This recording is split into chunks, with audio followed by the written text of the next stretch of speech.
acceleration, angular speed, 0 in mass, 0 in length and -1 in a time.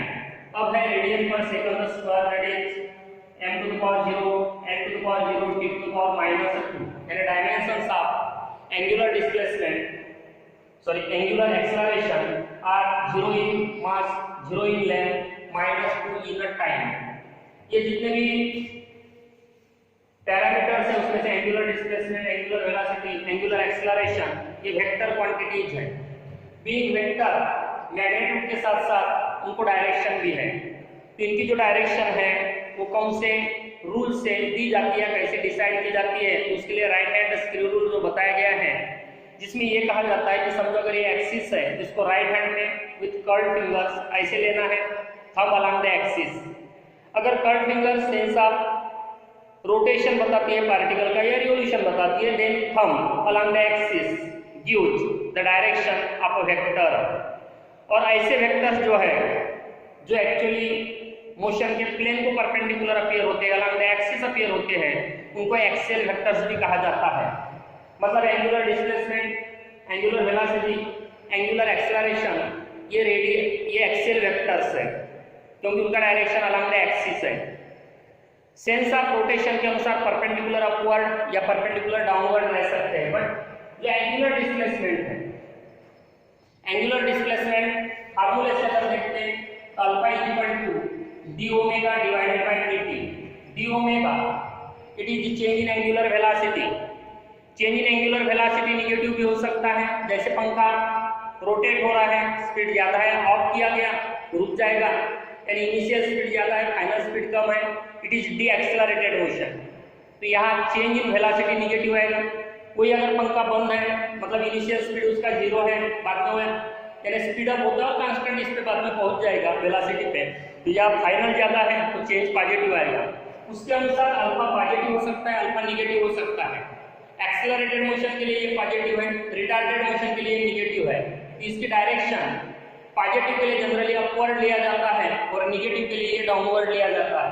तो ये ध्यान में रखना है अल्फा के लिए। No doubt along the axis of rotation नहीं रहेगा, लेकिन जब पॉजिटिव है तो वर्टिकली अपवर्ड, नेगेटिव है तो वर्टिकली डाउनवर्ड, ये ध्यान में रखना है। इन 4 पैरामीटर्स के अतिरिक्त हमने इस चैप्टर में और कुछ पैरामीटर सर्कुलर मोशन से रिलेटेड पढ़े हैं।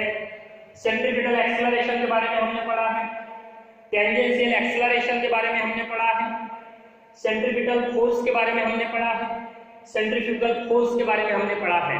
तो इन सबको भी रिकॉल करना इस चैप्टर में जरूरी है। तो अब हम पहुंचेंगे सेंट्रीपिटल एक्सेलरेशन और टेंजेंशियल एक्सेलरेशन के लिए। तो जब हमने शुरुआत किए थे तो शुरुआत में सर्कुलर मोशन के बारे में ये कहा गया है कि ये पीरियडिक मोशन होता है, उसके साथ साथ हमने कहा कि ये एक्सेलरेटेड मोशन होता है।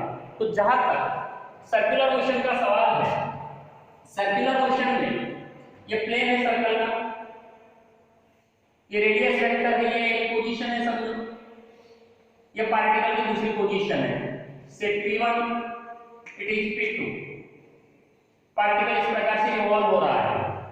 इनिशियल पोजीशन के लिए पोजीशन वेक्टर OP1 है, फाइनल पोजीशन के लिए से इट इज OP2। अगर हम वेलोसिटी की बात करें तो टेंजेंशियल लीनियर वेलोसिटी होती है, यहाँ ये v1 इस प्रकार से बताया जाएगा और यहाँ से v2 इस प्रकार से बताया जाएगा। यानी जो लीनियर वेलोसिटी है सर्कुलर मोशन में ये अलोंग द टेंजेंट होती है, और वेलोसिटी ये वेक्टर क्वांटिटी होने के कारण इसको मैग्नीट्यूड भी रहेगा और डायरेक्शन भी रहेगी, क्योंकि किसी भी वेक्टर को रिप्रेजेंट करना है तो मैग्नीट्यूड और डायरेक्शन दोनों की जरूरत पड़ती है। अगर हम एक्सेलरेशन के डेफिनेशन में पहुंचे तो rate of change of velocity with respect to time is called as acceleration, ऐसा कहा जाता है। मतलब अगर डायरेक्शन सेम है तो केवल मैग्नीट्यूड चेंज हो रहा है तो भी वेलोसिटी वेरिएबल हो गई, यानी चेंज इन वेलोसिटी आ गया। हो सकता है मैग्नीट्यूड सेम है, डायरेक्शन चेंज है, still it is variable velocity, यानी एक्सेलरेशन आ गया, चेंज इन वेलोसिटी मतलब एक्सेलरेशन। या फिर दोनों चेंज हो सकते हैं, मैग्नीट्यूड भी चेंज हो सकता है, डायरेक्शन भी चेंज हो सकता है। जहां तक सर्कुलर मोशन का सवाल है, वेलोसिटी अलोंग द टेंजेंट होने के कारण हर बार डायरेक्शन का चेंज होना निश्चित है, इसको चेंज होना ही है। Without the change in direction particle will not perform the circular motion, ये फैक्ट है, क्योंकि अलोंग द टेंजेंट वेलोसिटी है। But what about the magnitude? तो मैग्नीट्यूड सेम रह भी सकता है, अगर वो सेम है, वो अगर चेंज नहीं होता तो उसको अपन यूनिफॉर्म सर्कुलर मोशन बोलते हैं। लेकिन अगर वो चेंज होता है, पॉसिबिलिटीज है कि मैग्नीट्यूड चेंज हो भी सकता है, नहीं भी हो सकता है, यानी नॉन यूनिफॉर्म सर्कुलर मोशन में मैग्नीट्यूड चेंज नहीं होगा। ये डेफिनेशन भी हम देख चुके हैं। यानी अगर लीनियर वेलोसिटी का मैग्नीट्यूड सेम है सर्कुलर मोशन में तो it is uniform circular motion, अगर मैग्नीट्यूड सेम नहीं है तो it is non uniform circular motion. यानी यहां दो बातें हैं, वेलोसिटी का मैग्नीट्यूड चेंज होना, वेलोसिटी का डायरेक्शन चेंज होना। तो दो प्रकार के एक्सेलरेशंस फिर सर्कुलर मोशन में मिलते हैं। यानी अगर वेलोसिटी का मैग्नीट्यूड चेंज हो रहा है तो change in velocity with respect to time यानी dv/dt एक एक्सेलरेशन देगा हमें, वो हमेशा ही along the direction of velocity और opposite to the direction of velocity appear होता है। जब मैग्नीट्यूड चेंज होता है उस समय का acceleration either along the direction of velocity और opposite to the direction of the velocity यानी अलोंग द टेंजेंट अपीयर होता है, इसको टेंजेंशियल एक्सेलरेशन कहा जाता है। यानी सर्कुलर मोशन में टेंजेंशियल एक्सेलरेशन का जो कॉज है वो क्या है? तो change in magnitude of linear velocity. आगे अंदर में वही अगर हम डायरेक्शन की बात करें तो डायरेक्शन कंटिन्यूअसली चेंज हो रहा है, और ये change in direction with respect to time भी जो change in velocity with respect to time देता है वो एक एक्सेलरेशन देता है, और उस एक्सेलरेशन को सेंट्रीपेटल एक्सेलरेशन कहा जाता है। इसका डेरिवेशन भी 11th स्टैंडर्ड में दिया गया है, कैलकुलस मेथड से हम उसको देख चुके हैं, और डबल से यहाँ डेरिवेशन देखने की जरूरत नहीं, लेकिन फार्मूला रिक्वायर्ड है।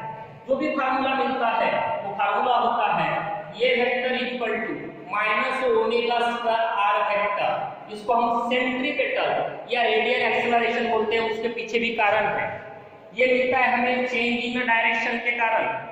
यहाँ जो फार्मूला लिखा है ये एक वेक्टर है, थोड़ी देर के लिए मैं इसको पी वेक्टर से बता रहा हूँ, और ये पूरा का पूरा स्केलर इनटू वेक्टर, ये वेक्टर क्वांटिटी देता है, ये दूसरा वेक्टर है, तो दोनों के बीच में कुछ इस प्रकार का रिलेशन है, p vector is equal to minus q vector.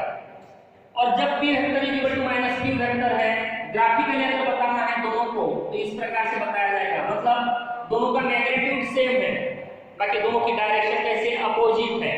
इनको निगेटिव वेक्टर्स कहा जाता है, having same magnitude and opposite in direction parallel to each other. यहाँ वही दिख रहा है, जब थोड़ी देर के लिए मैं माइनस ओमेगा स्क्वायर को हटा देता तो ये C vector equal to minus R vector. R vector is along the radius away from the centre, जिसको हमने पोजीशन वेक्टर या रेडियस वेक्टर कहा है।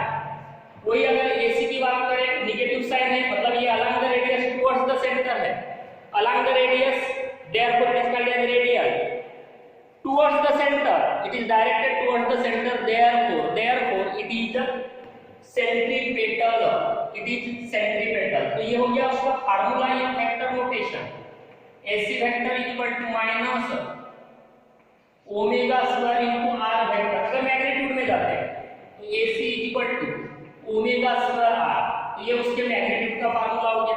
इसको और दूसरे फॉर्म में हम लेके जा सकते हो, AC equal to omega into again omega split करके, और ओमेगा इक्वल टू होता है V, therefore AC equal to omega into V, ये एक फॉर्म हो गया।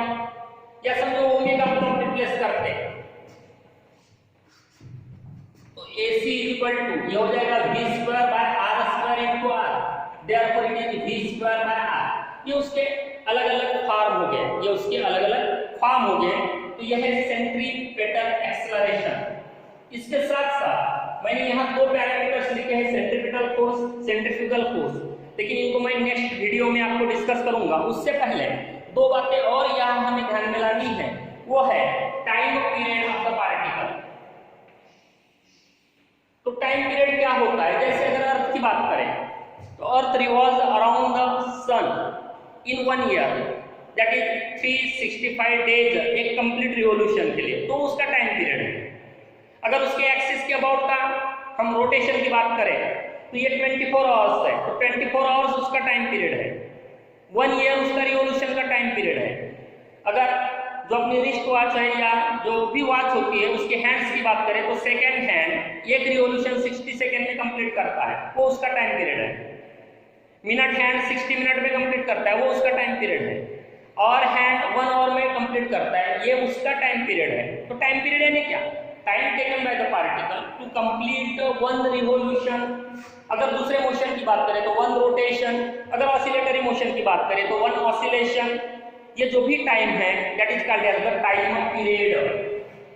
कोई भी पार्टिकल बहुत सारे रिवॉल्यूशंस कंप्लीट करता है, जैसे पंखा बहुत सारे रोटेशंस कंप्लीट करता है, तो फिर अगर प्रति सेकेंड इन रोटेशंस को हमें प्रति सेकेंड इन ऑसिलेशंस को अगर ऑसिलेटरी मोशन की बात करते हैं या प्रति सेकेंड इन रिवॉल्यूशंस की अगर बात करते तो कितने परफॉर्म होंगे, तो revolutions per second circular motion में, oscillations per second oscillatory motion में, rotations per second rotational motion में, ईच का frequency and this frequency n equal to 1/t reciprocal of the time period. इसको एक को आरपीएस रिवॉल्यूशन पर second या दूसरा यूनिट है उसका हर्ट्ज, इसमें गिना जाता है। जनरली ये आरपीएम में गिवन होता है, रिवॉल्यूशन पर मिनट, उसको फिर कन्वर्ट करना पड़ता है डिवाइडेड बाय 60 से आरपीएस में यानी कि हर्ट्ज में। और इसलिए मैंने जब फार्मूला बताया था अल्फा का, alpha is equal to omega 2 minus omega 1 divided by T, तो ओमेगा होता है 2 पाई डिवाइडेड बाय टी, यानी कि 2 पाई इनटू 1/t, यानी कि 2 पाई इनटू n। और इसलिए यहां हमने लिखा था 2 पाई n2 minus 2 pi n1 divided by t, common निकला था 2 पाई n2 minus n1 divided by t। तो इस प्रकार का एक और फार्मूला हमें हम अल्फा के लिए मिला था। तो ये सभी पैरामीटर्स को आपको ध्यान में रखना है। तो देखो कुल अभी तक के जो पैरामीटर्स हमने डिस्कस किए, radius vector, angular displacement, angular velocity, angular speed, angular acceleration, retardation curve, acceleration curve, उसके बाद सेंट्रीपिटल एक्सेलरेशन, उसका कॉज क्या है, कारण क्या है, तो change in direction of linear velocity, tangential acceleration, उसका कॉज क्या है, उसका कारण क्या है, तो change in magnitude of linear velocity, centripetal acceleration along the radius towards the centre होने से उसको सेंट्रीपिटल, टुवर्ड्स द सेंटर होने से अलोंग द रेडियस होने से रेडियल कहा जाता है। और ये अलोंग द टेंजेंट होता है either along the direction of velocity और opposite to the direction of velocity, ये टेंजेंशियल होता है, मतलब दोनों ये जो एक्सेलरेशंस है दे आर परपेंडिकुलर।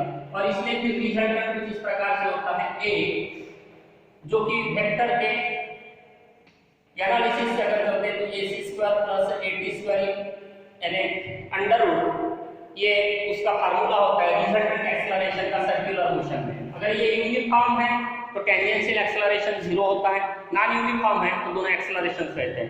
बाद में time period, time taken by the particle to complete 1 revolution is called as time period, number of revolutions per second is called as the frequency, ये सभी पैरामीटर्स को ध्यान में रखना है। नेक्स्ट वीडियो में अपन सेपरेट सेंट्रीपिटल फोर्स और centrifugal force के बारे में डिस्कस करेंगे और बाद में आगे बढ़ेंगे। तब तक bye, see you in the next video.